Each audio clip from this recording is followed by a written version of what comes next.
معزز سامعین، جیسا کہ آپ حضرات کو معلوم ہے، آج کی یہ تقریب سعید حق چار یار و شہدائے کربلا کانفرنس کے حوالہ سے انعقاد پذیر ہے۔ دعا ہے اللہ رب العزت ہم سب کی حاضری کو بارگاہ حسینیت میں قبول فرمائے۔ علماء کرام، مشائخ اعظام اور عوام اہل سنت، السلام علیکم ورحمۃ اللہ وبرکاتہ۔ اللہ رب العزت قرآن پاک میں ارشاد فرماتا ہے، انما یرید اللہ لیذھب عنکم الرجس اہل البیت۔ اس آیت مقدسہ کا جو پہلا لفظ ہے وہ ہے انما۔ علماء بلاغت کے ہاں انما جو ہے یہ کسر کے لیے آتا ہے۔ یہ دو تین باتیں میں نے مشکل کرنی ہے، پھر میں آ جاتا ہوں آسانی کی طرف۔ اگر آپ نے میرا ساتھ دیا تو انشاءاللہ میں سمجھانے میں کامیاب ہو جاؤں گا۔ سادات موجود ہیں، بزرگ موجود ہیں اسٹیج پر۔ لفظ انما، اس پہ غور کر لیں، یہ جو کانفرنس جس حوالے سے ہے مفہوم سمجھ میں آ جائے گا۔ لفظ انما علماء بلاغت کے ہاں یہ کسر کے لیے استعمال ہوتا ہے، اور علماء نحات کے ہاں لفظ انما یہ حسر کے لیے آتا ہے۔ کسر کسے کہتے ہیں؟ کسر کا معنی ہوتا ہے کسر الفعل علی الفاعل۔ میں آسان کرتا ہوں اس کو، کسر الفعل علی الفاعل، کہ فعل کو فاعل میں بند کرنا۔ یعنی کسر کا معنی یہ ہے کہ انما کے بعد جو پہلا جز ہوتا ہے یہ ہوتا ہے مکسور، اور جو دوسرا جز ہوتا ہے یہ ہوتا ہے مکسور علیہ۔ یہ ذرا فنی اعتبار سے آپ نے اس چیز کو سمجھنا ہے۔ انما اس کے بعد دو جز ہوتے ہیں، ایک پہلا ہوتا ہے مکسور، دوسرا ہوتا ہے مکسور علیہ۔ انما یرید اللہ، انما کے بعد ہے فعل یرید، یہ پہلا جز ہے یہ ہے مکسور، اور دوسرا جز ہے لفظ اللہ، یہ ہے مکسور علیہ۔ بات آپ کو سمجھانا یہ میری ذمہ داری ہے، آپ نے صرف توجہ کرنی ہے۔ مطلب یہ ہے کہ فعل ارادت کو لفظ اللہ میں بند کر دیا گیا۔ کسر کا معنی آسان کروں، کسر کا معنی یہ ہوتا ہے کسی مفہوم کو کسی شے یا فرد میں بند کر دینا۔ انما یرید اللہ، مفہوم کو شے میں یا فرد واحد میں بند کرنا۔ انما یرید اللہ کا معنی یہ بن جائے گا صرف اللہ کی مرضی۔ بولو نا محبت سے ذرا سبحان اللہ۔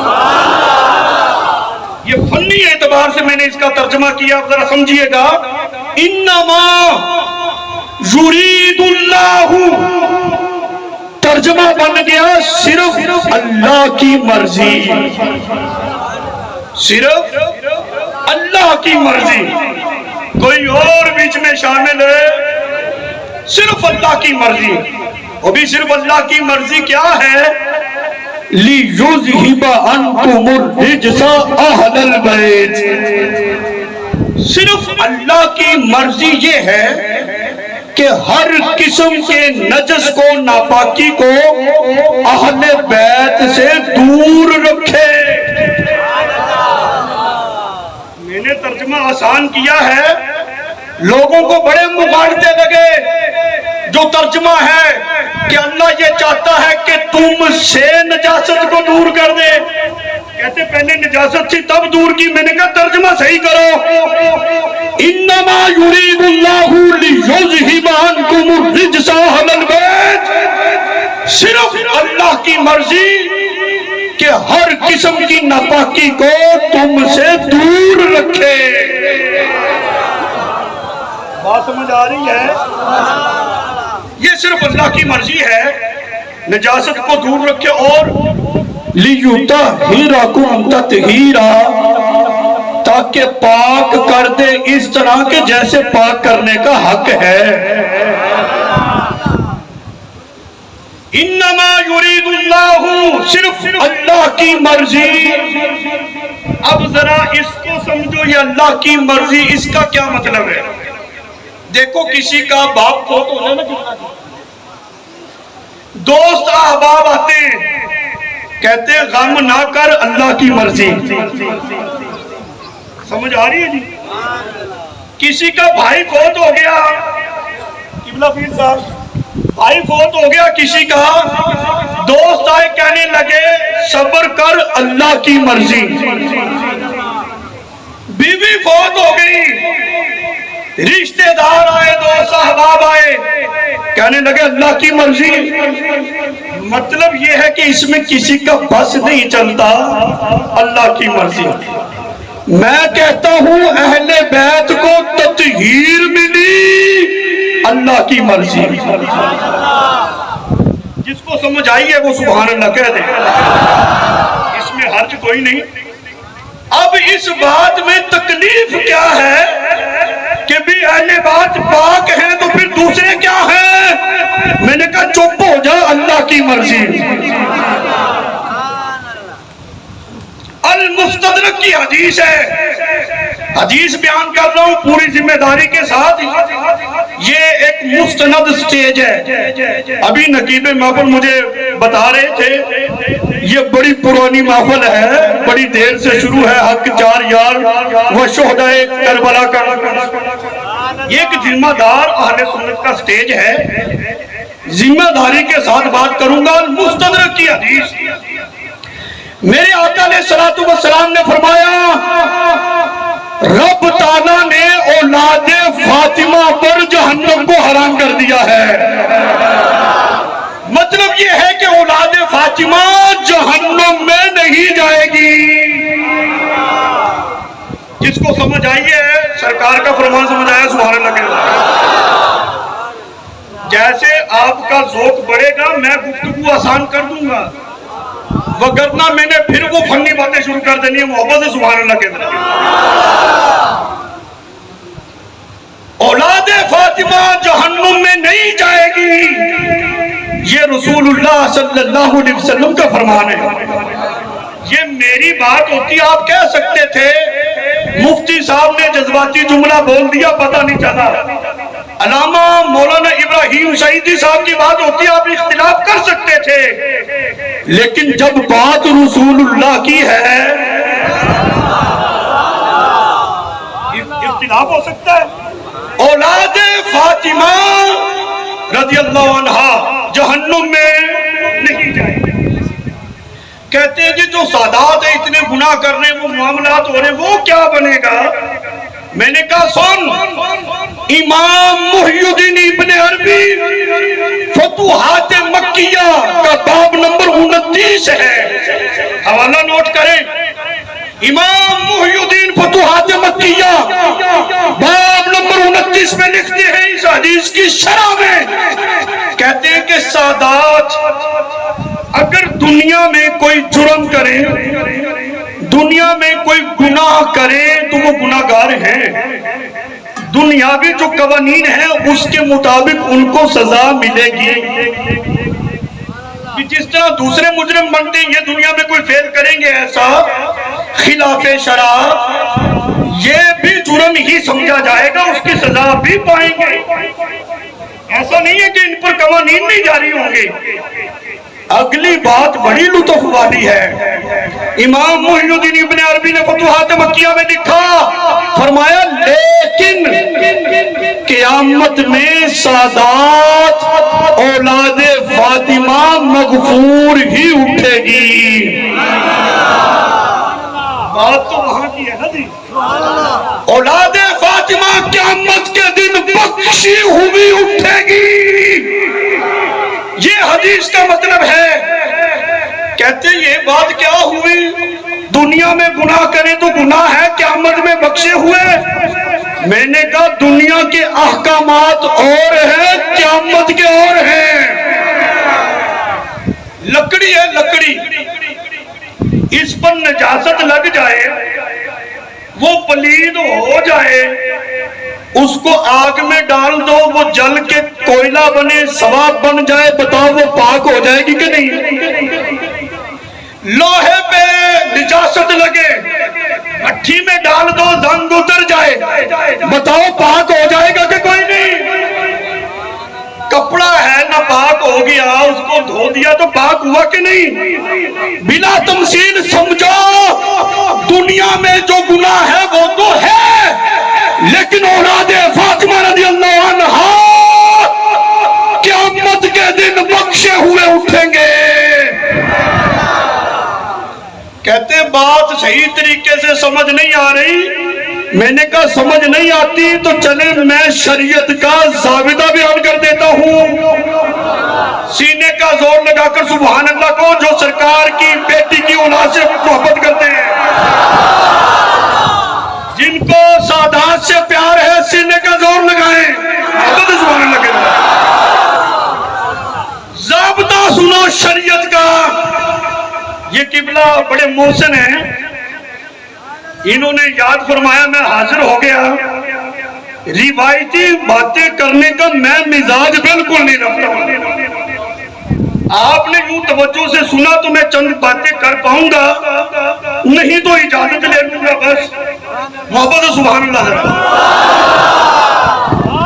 میں ایک ٹیچر ہوں، کلاس روم میں پڑھانے والا بندہ ہوں. دورہ حدیث کی کلاس میرے پاس ہے، تخصص فی الفقہ میرے پاس ہے. یہ فنون، یہ ضابطے، یہ اصول ہی میں پڑھاتا ہوں. کسی ایک طالب علم کی بھی توجہ ادھر ادھر ہو جائے میں سبق روک لیتا ہوں. کہتا ہوں بیٹا پہلے ادھر دیکھو.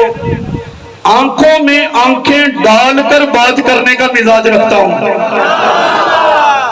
امام حسین رضی اللہ تعالیٰ عنہ نے بغیر پانی کے باطل کی آنکھوں میں آنکھیں ڈال کر قربانی دے کے دکھا دیا ہے. ہم چند منٹ اگر پانی نہیں پئیں گے، ادھر ادھر نہ دیکھیں گے تو کچھ بھی نہیں ہونے والا. امام نے اتنی عظیم قربانی دی، ہم ان کا ذکر خیر سننے کے لیے کچھ دیر تو اپنی توجہ ادھر کو کریں نا جی. شریعت کا اصول اور ضابطہ بیان کرنے لگا ہوں. انسان جہنم میں 2 علتوں کی وجہ سے جائے گا. انسان جہنم میں 2 علتوں کی وجہ سے جائے گا. نمبر 1 عذاب کی وجہ سے، عذاب کا مستحق ہو گیا، جہنم میں ڈالا جائے گا. نمبر 2 تطہیر کے لیے، یعنی جو اس کو گناہوں کی علائش پہنچی، جو گناہوں کی گندگی دنیا میں اس کو پہنچی، ان گناہوں سے پاک ہونے کے لیے وہ جہنم میں جائے گا اور پاک ہو کر پھر جنت میں چلا جائے گا. ضابطہ سمجھ میں آ گیا جی. انسان اگر جہنم میں جائے گا، میں کوئی خطیب نہیں ہوں جو اتاؤ چڑھاؤ، کوئی شعر کوئی دوڑا تھے کوئی ٹپا، وہ مجھے آتا نہیں ہے. ایک سبق کی طرح، ایک افہام و تفہیم کی طرح باتیں ہوں گی. ساتھی سے گفتگو کرتا ہوں، بڑے بڑے خطباء ہیں مجھ سے پہلے، ماشاءاللہ قبلہ شاہ صاحب کو آپ نے سنا، ان کے بعد میرا بیان بنتا نہیں تھا، بس حکم ہے تو میں بیٹھ گیا ہوں. بس تھوڑا سا آپ برداشت کریں، مجھے محبت سے ذرا سبحان اللہ کہیے گا. انسان علتوں کی وجہ سے جہنم میں جائے گا۔ دن کے موجود ہونے کی علت کیا ہے؟ سورج ہے تو دن ہے نا، یہ علت کا معنی ہے۔ دو علتوں کی وجہ سے جائے گا، عذاب کی وجہ سے یا پھر تطہیر پاک ہونے کی وجہ سے۔ یہ ضابطہ ہے کہ مومن مسلمان عذاب کی وجہ سے جہنم میں نہیں جائے گا۔ جہنم کا عذاب مومن کے لیے نہیں ہے تو کافر کے لیے ہے۔ جس کو میری بات سمجھ آئی ہے سبحان اللہ کہنا۔ مومن عذاب کے لیے قبر میں جہنم میں نہیں جائے گا تو کس لیے جائے گا؟ کہتے ہیں جو گناہوں کی علائش اور گناہوں کی گندگی اس کو پہنچی تھی، تطہیر کے لیے جہنم میں جائے گا، گناہوں سے پاک ہونے کے لیے جائے گا۔ جیسے ہی گناہوں سے پاک ہو جائے گا تو پھر یہ جنت جائے گا۔ تو اب میری بات سننا، جہاں میں آپ کو پہنچانا چاہتا تھا لے آیا ہوں۔ سنو، جب میرے آقا کے ایک عام امتی کی، مومن کی یہ شان ہے، وہ جہنم میں صرف تطہیر کے لیے جائے گا، پاک ہونے کے بعد جنت جائے گا۔ رسول اللہ صلی اللہ علیہ وسلم کی اہل بیت کے بارے میں کیا کہوں، جن کی تطہیر رب نے دنیا میں بیان کر دی ہے۔ سرکار کی اہل بیت کی تطہیر تو رب دنیا میں بیان کر رہا ہے، لِيُطَهِّرَكُمْ تَطْهِيرًا۔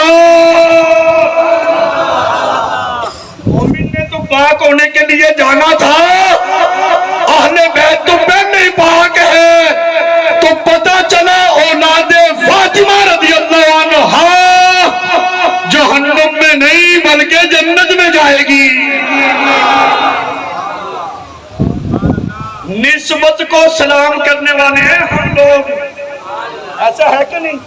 اتنی عظیم ہستیاں، ان کے بارے میں عقیدہ کیا ہونا چاہیے؟ ہمارا تعلق ان کے ساتھ کیسا ہونا چاہیے؟ یہ ایک سالانہ پروگرام ہے ماشاءاللہ، عشاقان مصطفیٰ کا جمع غفیر ہے، علماء پیران عظام موجود ہیں۔ عقیدہ ہمارا کیا ہونا چاہیے؟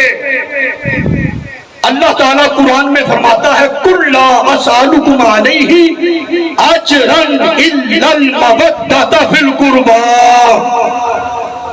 اور یار بابا بلے شاہ دے شیر تو سبحان اللہ بڑھ دی ہے، میں تو قرآن پڑھے ہیں تو سبحان اللہ کہنا دینا۔ مولانا صاحب لوگوں نے ہمیں بدنام کیا ہوا ہے، آج جڑے بریلوی نے نا سننی آج دوڑے ٹپیاں تے لگے ہوئے نے۔ جب تم نے قرآن پہ سبحان اللہ ہی نہیں کہنی تو مولوی صاحب نے دوڑے ٹپے سنانے ہیں۔ پھر رب کا قرآن پڑھا ہے، ان سے سبحان اللہ کہو۔ بابا بلے شاہ کے شعر پہ اگر سبحان اللہ بنتی ہے نا، رب کے قرآن پہ ڈبل سبحان اللہ ہونی چاہیے۔ إِلَّا الْمَوَدَّةَ فِي الْقُرْبَى۔ عقیدہ میں زیادہ تفصیل میں نہیں جاؤں گا، قرآن میں ہے کہ ایک امتی کا، مومن کا سرکار کی اہل بیت کے ساتھ تعلق مودت والا ہونا چاہیے، کہ قربا کے ساتھ مودت کرو۔ یہ مودت کیا ہے؟ مودت، اب ذرا مودت کے معنی کو سمجھیں، انشاءاللہ عقیدہ ظاہر ہو جائے گا۔ ایک ہوتی ہے مودت اور ایک ہوتی ہے محبت، یہ دو چیزیں ہیں، ایک مودت اور ایک محبت۔ جو محبت ہوتی ہے نا، محبت کے لیے حسن اور کمال کا ہونا ضروری نہیں، یعنی جس سے محبت ہو وہ حسین ہو، خوبصورت ہو، اس میں کوئی کمال بھی ہو، یہ محبت کا تقاضا نہیں۔ لیکن مودت کا تقاضا یہ ہے کہ جس سے ہو جائے اس میں حسن بھی ہو، اس میں کمال بھی ہو۔ یہ تو میں نے بات کہہ دی، مثال دوں تاکہ بات سمجھ میں آئے۔ ماں کو اپنے بیٹے سے محبت ہوتی ہے کہ کوئی نہیں؟ بیٹا پٹھے توے ورگا کالا ہو، آنکھوں سے نبینا ہو، اپاہج ہو، نہ حسن نہ کمال، اس کے باوجود بھی ماں کو بیٹے سے محبت ہوتی ہے کہ کوئی نہیں؟ میں نے کیا کہا تھا؟ محبت وہ ہے جس کے لیے نہ تو حسن ضروری ہے اور نہ ہی اس کے لیے کمال ضروری ہے۔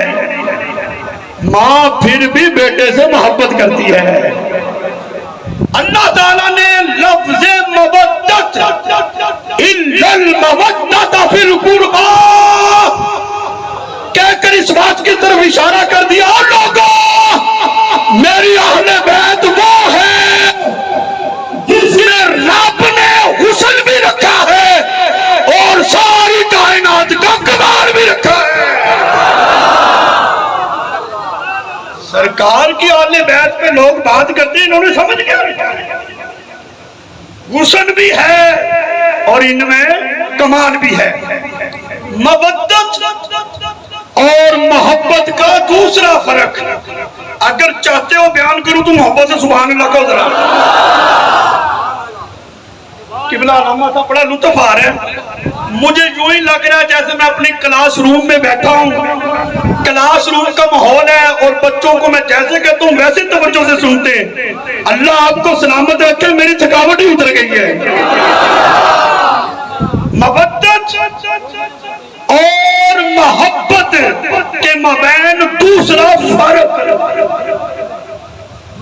جو محبت ہوتی ہے نا، محبت جس سے ہو جائے، درمیان میں شریعت آ جائے تو شریعت پہلے ہوتی ہے، محبت بعد میں ہوتی ہے۔ یہ اصول سمجھ لیں، میں مثال دوں گا بات سمجھ میں آئے گی۔ اور جہاں مودت کا رشتہ ہو، درمیان میں شریعت آ جائے تو مودت پہلے ہوتی ہے، شریعت بعد میں ہوتی ہے۔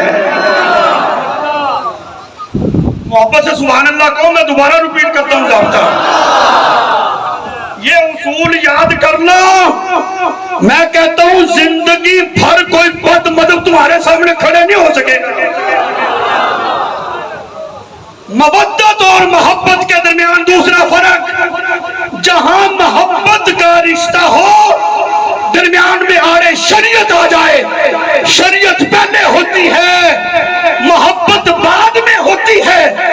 جہاں مودت کا رشتہ ہو، شریعت درمیان میں آ جائے تو مودت پہلے ہوگی، شریعت بعد میں ہوگی۔ اب سمجھو، ماں کو اپنے بیٹے سے، اولاد سے محبت ہوتی ہے نا۔ چھوٹا سا بچہ چارپائی پہ رکھا، نماز کا وقت ہوا، ماں نماز پڑھ رہی ہے۔ اللہ تعالیٰ آج کے اس عظیم اجتماع کے صدقے ہماری ماؤں بہنوں کو نماز کا پابند بنائے گے۔ ہم مسلمان ہیں لیکن صورتحال بڑی چینج ہو گئی ہے۔ ہماری مائیں بہنیں بیٹیاں اللہ ماشاءاللہ وہ ڈرامے کی قسط نہیں جانے دیتی، رب کی نماز چھوڑ دیتی ہیں۔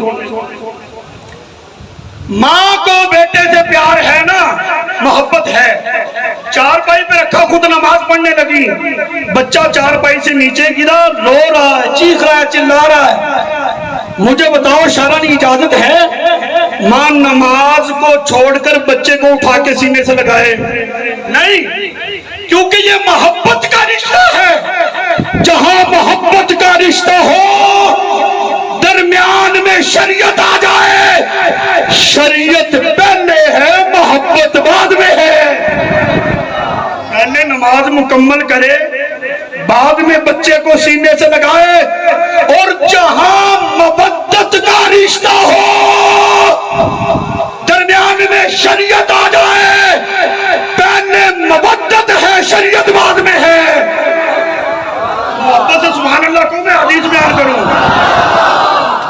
میرے آقا علیہ الصلوۃ والسلام مسجد نبوی شریف میں منبر پہ بیٹھ کر خطبہ ارشاد فرما رہے ہیں. جس کو حدیث کا اشارہ سمجھ آ گیا سبحان اللہ کے منبر پر موجود ہیں, خطبہ ارشاد فرما رہے ہیں. حسنین کریمین نے ابھی نیا چلنا سیکھا ہے, مسجد میں آ گئے, سرکار کا یہ خیال بنا کہیں گر نہ جائیں, خطبہ دے رہے تھے. خطبہ عبادت ہے کہ کوئی نہیں؟ نماز جو ہم پڑھتے ہیں اس عبادت کا تعلق ہماری ذات سے ہے, خطبے کا تعلق انسان کی اپنی ذات سے بھی ہوتا ہے, جو سامعین ہوتے ہیں سننے والے ان کے ساتھ بھی ہوتا ہے. عظیم عبادت ہے خطبہ.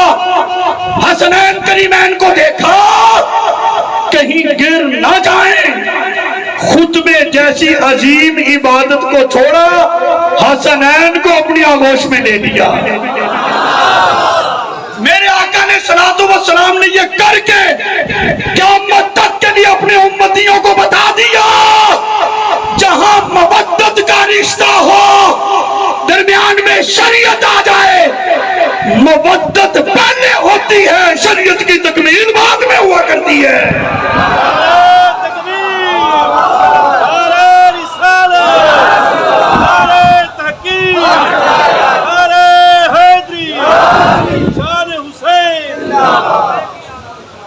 ماشاءاللہ.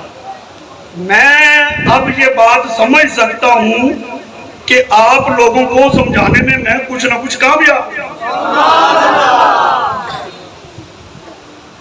او جی اپنا جو لوگ ہے نا یہ تقریر پسند کرتے ہیں, واہ کھڑکا لڑکا ہونا چاہیے.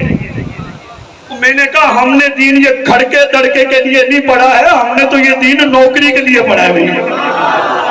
نوکر کا غلام کا کام کھڑکا دڑکا نہیں ہوتا, نوکر کا کام غلام کا کام یہ ہوتا ہے میسج صحیح آگے پہنچائے.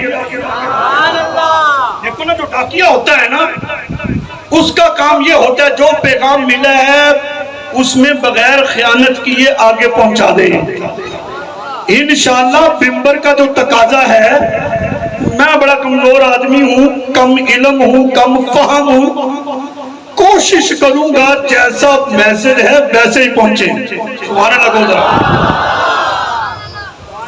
سرکار نے اپنا منبر چھوڑ دیا, شہزادوں کو اپنی آغوش میں لے لیا.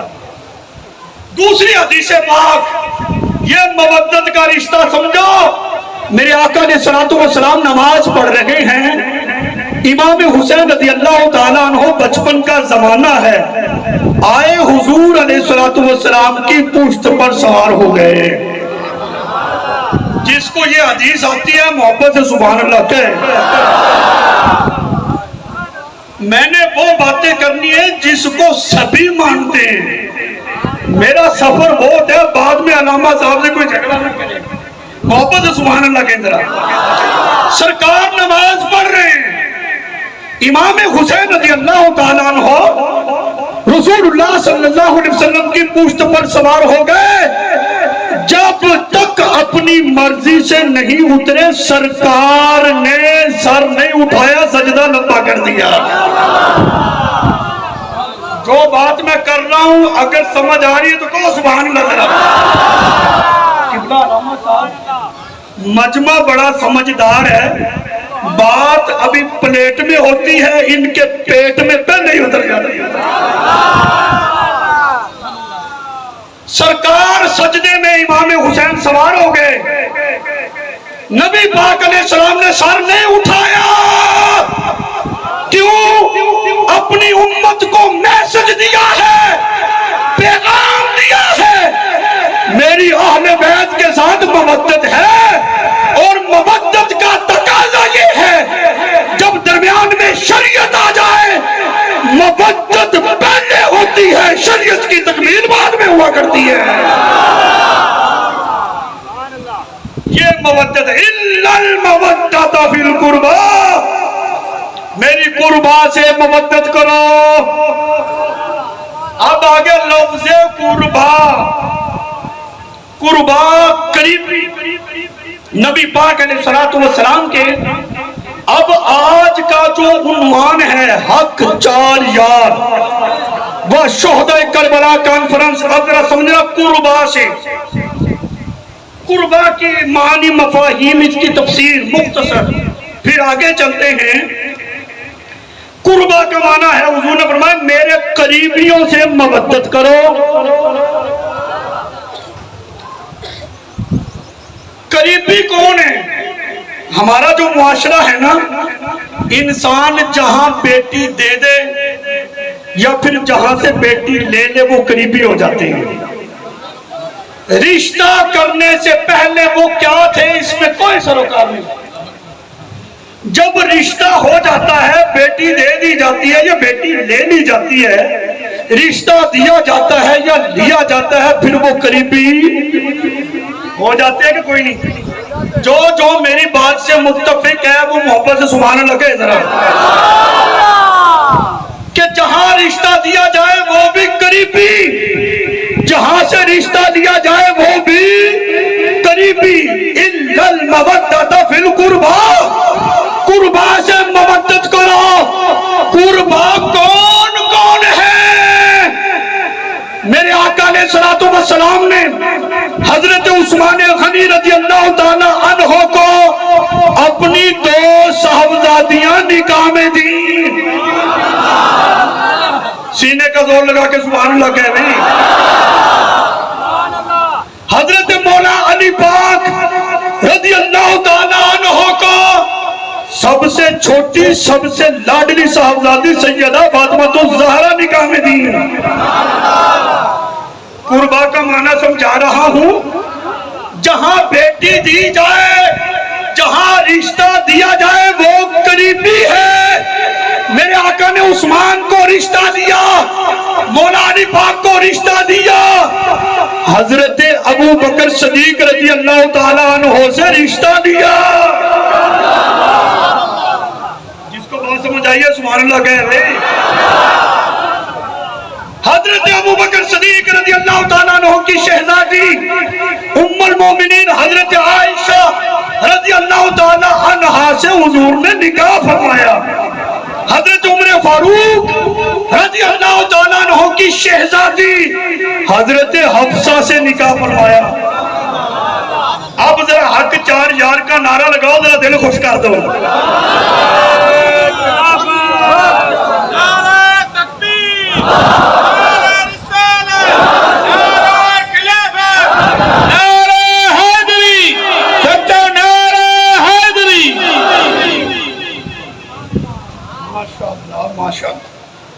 سرکار علیہ الصلوۃ والسلام نے عثمان غنی مولا علی پاک رضی اللہ عنہما ان کو شہزادیاں دیں، ابو بکر اور عمر سے رشتے لیے۔ جہاں رشتہ دیا جائے لیا جائے وہ کیا ہوتے ہیں؟ قربا۔ اب قرآن کی نص دیکھو، سرکار علیہ الصلوۃ والسلام فرما رہی ہے اِلَّا الْمَوَدَّةَ فِي الْقُرْبَى۔ آج لوگ ہمیں سمجھاتے ہیں او جی فرق ہونا چاہیے تھا، سیدنا ابو بکر صدیق کیوں لکھا؟ فرق کریں۔ وہ میں نے کہا جب رب نے فرق نہیں کیا تو کون ہوتا ہے؟ اِلَّا الْمَوَدَّةَ فِي الْقُرْبَى، قربا سے مودت کرو۔ آل بیت سے بھی مودت ہے، نبی کے یاروں سے بھی مودت ہے۔ سیاستہ کی حدیث ہے، اگر تھک نہیں گئے ہو تو میں بیان کروں جی۔ میں یہ چاہ رہا ہوں جیسے مجھے ثواب مل رہا ہے بیان کرنے کا، آپ کو صرف سننے کا مل رہا ہے، ساتھ ساتھ سبحان اللہ کہو گے تو پھر ذکر کا بھی ثواب ملے گا۔ آج بڑا متبرک دن ہے، اس کا لمحہ لمحہ قیمتی ہے بھائی، اس کو ضائع نہیں ہونے دینا۔ سیاستہ کی حدیث، سیاستہ کا کتاب النکاح جو چیپٹر ہے نا، اس میں یہ حدیث ہے، ابن ماجہ ذکر بھی۔ میرے آقا علیہ الصلوۃ والسلام نے اپنے امتیوں کی تربیت فرمائی، فرمایا جب نکاح کرو نا 4 چیزیں دیکھ لو۔ نمبر 1 نسب دیکھو، نمبر 2 دولت، نمبر 3 حسن، نمبر 4 دینداری۔ ٹھیک ہے، 4 چیزیں دیکھ کر نکاح کرو۔ لیکن سرکار آخر میں فرماتی ہیں جہاں دینداری مل جائے تو تم دینداری کو ترجیح دو۔ نسب برادری ہولی ہے لیکن بچی دیندار ہے، دین پڑھی ہوئی ہے، حضور کا فرمان ہے دینداری کو ترجیح دے، نسب کو رہنے دے۔ اگر غریب ہے، مال و دولت نہیں لیکن دیندار ہے، سرکار نے فرمایا دینداری کو ترجیح دے۔ اگر خوبصورت نہیں دیندار ہے، فرمایا ترجیح دے۔ ایک طرف نسب اچھا ہے، مال و دولت ہے، حسن ہے، دوسری طرف بچی دیندار ہے، میرے آقا نے فرمایا دینداری کو ترجیح دو۔ نکاح کرتے ہوئے کس چیز کو ترجیح دینی ہے جی؟ دینداری کو۔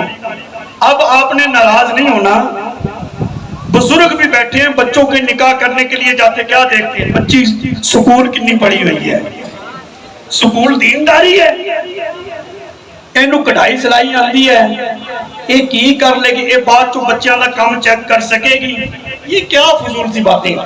میرے آقا نے صلوات و سلام نے فرمایا دینداری جہاں مل جائے دینداری کو ترجیح دو۔ یہ کس کا فرمان ہے؟ امام الانبیاء علیہ الصلوۃ والسلام کا ہے، حضور کا فرمان ہے نا۔ حدیث آپ نے سنی ہوگی، میں نے بھی سنا دی، لیکن جو مسئلہ ذکر کرنے لگا ہوں کلیجے میں ٹھنڈ پڑ جائے گی انشاءاللہ۔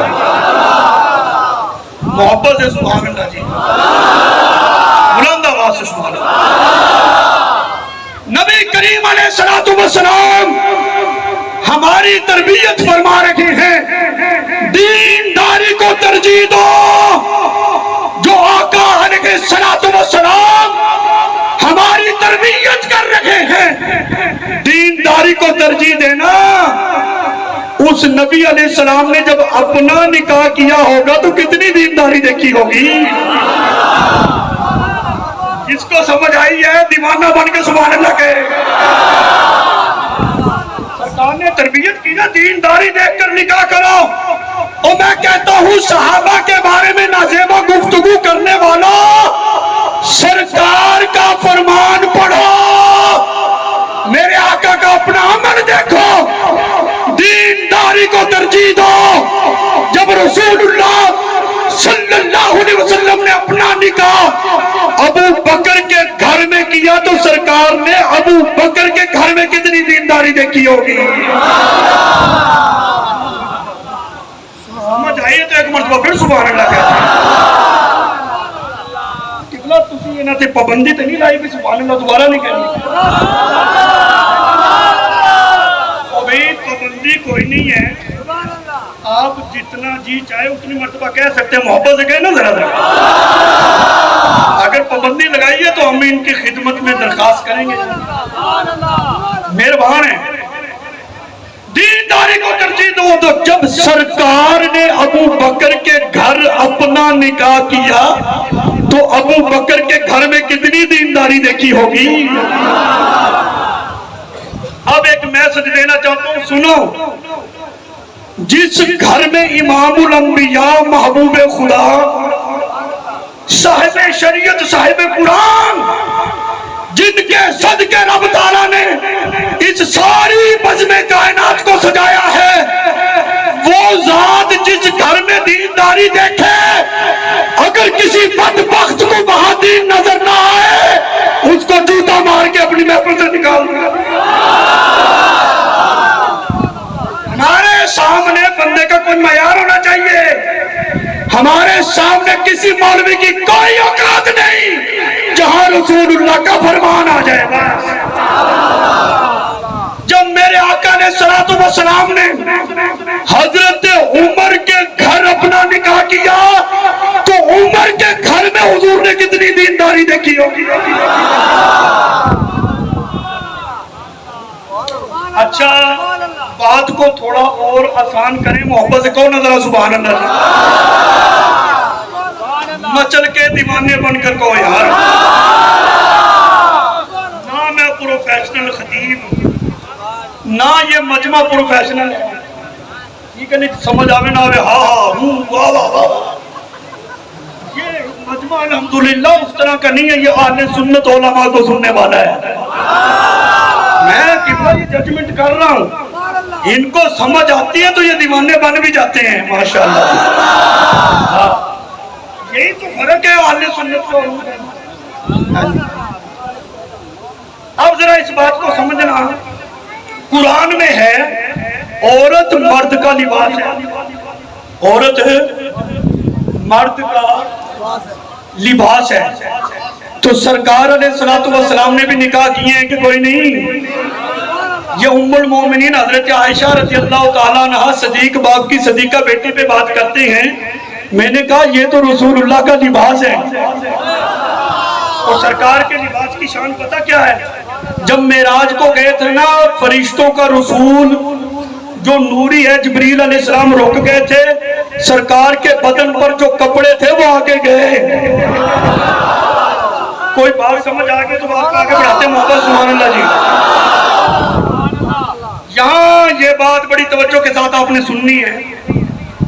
میں حدیث پاک بیان کروں پھر ایک مسئلہ بیان کروں گا.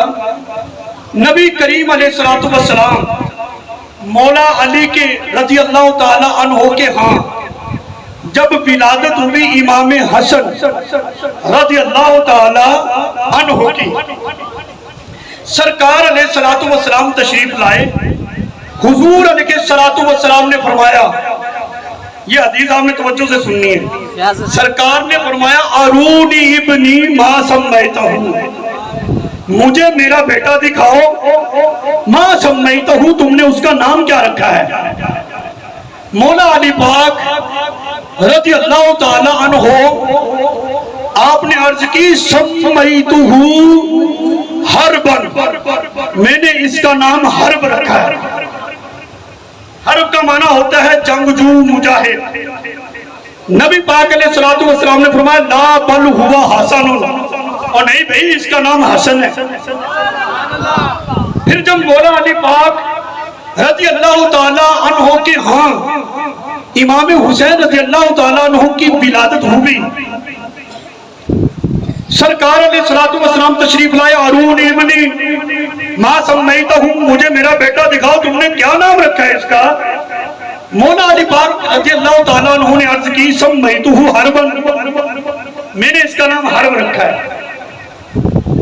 شاید مولا علی پاک رضی اللہ تعالیٰ عنہ کو یہ نام پسند تھا. سرکار نے فرمایا لا بل ہوا حسین، اور نہیں بھئی اس کا نام حسین ہے. پھر جب امام علی مقام رضی اللہ تعالیٰ عنہ کی ولادت کے بعد مولا علی پاک رضی اللہ تعالیٰ عنہ کے ہاں سیدہ فاطمہ الزہرا رضی اللہ تعالیٰ عنہ کے بطن اطہر سے حضرت امام محسن رضی اللہ تعالیٰ عنہ کی ولادت ہوئی. سرکار تشریف لائے. ارونی ابنی ما سمیتہ، مجھے میرا بیٹا دکھاؤ کیا اس کا نام تم نے رکھا ہے؟ مولا علی پاک نے عرض کی سمیتہ حربن، میں نے اس کا نام حرب رکھا ہے. نتیجے پہ جاؤ گے ٹھنڈ پڑ جائے گی. محبت سے سنا کو ذرا سبحان اللہ. سرکار نے فرمایا لا بل ہوا محسن، اور نہیں بھئی اس کا نام محسن ہے، اس کا نام محسن ہے. سرکار علیہ السلام نے یہ محسن، یہ بھی امام حسین کے سگے بھائی ہیں، لیکن چند ماہ کے ہو کر یہ دنیا سے رخصت ہو گئے تھے نا، لوگ زیادہ ان سے واقف نہیں. نبی کریم علیہ السلام نے مولا علی پاک رضی اللہ تعالیٰ عنہ سے فرمایا علی، میں نے جو ان کے بچوں کے شہزادوں کے نام حسن حسین محسن جو رکھے ہیں نا، یہ حضرت ہارون علیہ السلام کی اولاد شبر شبیر اور مشبر کے نام پہ رکھے ہیں. بات تلفظ کرتے ہیں شبر شبیر مشبر، ٹھیک ہے یہ بھی، لیکن میں حسین کے وزن میں پڑھ رہا ہوں شبر شبیر مشبر. علی میں نے ان شہزادوں کے نام ہارون علیہ السلام کے 3 بیٹے شبر شبیر مشبر کے ناموں پہ رکھے ہیں. سرکار علیہ السلام نے مولا علی پاک رضی اللہ تعالی عنہ کو ایک سبق دیا.